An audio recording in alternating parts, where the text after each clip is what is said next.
Hi అండి అందరికీ. Welcome to KS vlogs. ఈరోజు ఇత్తడి రాగి వస్తువులు ఈజీగా ఎలా క్లీన్ చేసుకోవాలో చూపిస్తాను. రెండు ఐటమ్స్ అండి. ఒకటి విమ్ లిక్విడ్, రెండవది పీతాంబరి పొడి అండి. పీతాంబరి పొడి వేసుకొని మనం బాసనలు తోముతాం కదండి, అదే విమ్ లిక్విడ్. అది వేసుకొని బాగా కలుపుకొని,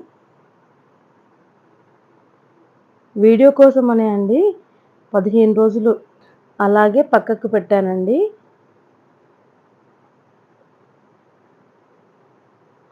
రెండు మూడు క్లీన్ చేసి చూపిస్తాను. మెత్తడి పీచుతోని కొంచెం కొంచెం తీసుకొని ఈజీగా క్లీన్ చేసుకోవచ్చండి. నల్లగా అయిన వస్తువులు ఏవైనా సరే, ఇంకా నల్లగా అయినా కూడా తొందరగా క్లీన్ అవుతుంది, తలతల మెరిసిపోతుంది. నేను ముందు తోమి చూపిస్తున్నాను చూడండి. రాగి చెంబు అయితే చాలా నల్లగా అయిపోయింది. అది తోమి కడిగి చూపిస్తాను మీకు. ఈ టిప్పు ఇదివరకు తెలిసిన వాళ్ళకు కాదండి, కొత్తగా చూసే వాళ్ళకు, తెలియని వాళ్ళకు యూజ్ అవుతుందని ఈ వీడియో తీశానండి.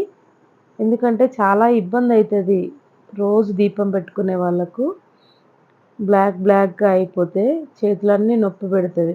కొందరు చింతపండు అని, కొందరు నిమ్మకాయ రసం అని, కొంతమంది వేడి నీళ్ళలో ఉడకబెట్టడం అని అది ఇది చేస్తారు.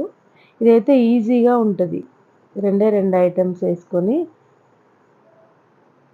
20 రూపాయలు విమ్ లిక్విడ్ ఉంటుంది, 20 రూపాయలు 30 రూపాయలు పీతాంబరి పొడి ఉంటుంది. రెండు కలుపుకొని నిల్వ కూడా పెట్టుకోవచ్చండి. చాలా చేసుకొని 1 మంత్ 2 మంత్స్ వరకు కూడా నిల్వ పెట్టుకోవచ్చు. ఏం స్మెల్ రావడం కానీ పాడవపోవడం కానీ ఉండదు. గాజు బాటిల్లో కానీ ప్లాస్టిక్ బాటిల్లో కానీ నిల్వ పెట్టుకోవచ్చు. చూడండి రాగి చెంబు ఎంత తెల్లగా తలతల మెరిసిపోతుందో మీరే చూడండి. తెల్లగా అయిపోయింది చూడండి. అసలు అలా చేస్తుంటే ఎంత తొందరగా క్లీన్ అయిపోతుందంటే అది చూస్తే ఆనందమే వేరబ్బా. ఇదివరకైతే చాలా చేతులు నొప్పి పెట్టేవి. అన్నీ క్లీన్ చేసి కడిగి చూపిస్తాను.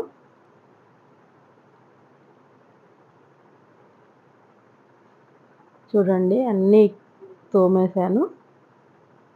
ఒక్కొక్కటి కడిగి చూపిస్తాను. ఫస్ట్ టైం నా వీడియో చూసే వాళ్ళైతే సబ్స్క్రైబ్ చేసుకోండి, లైక్ చేయండి, షేర్ చేయండి, సపోర్ట్ చేయండి ప్లీజ్. అన్నీ తోమి కడిగి వేసి ఒకేసారి చూపిస్తానండి. అన్నీ అయిపోయాయండి. రెండే ఐటమ్స్ అండి, విమ్ లిక్విడ్, పీతాంబరి పొడి. ఓకేనా అండి. అన్నీ క్లీన్ అయినాయండి. ఎలా తలతల మెరిసిపోతున్నాయో చూడండి. రాగి చెంబు కానీ ఇత్తడి వస్తువులు కానీ తలతల మెరిసిపోతున్నాయండి. థ్యాంక్ యూ అండి.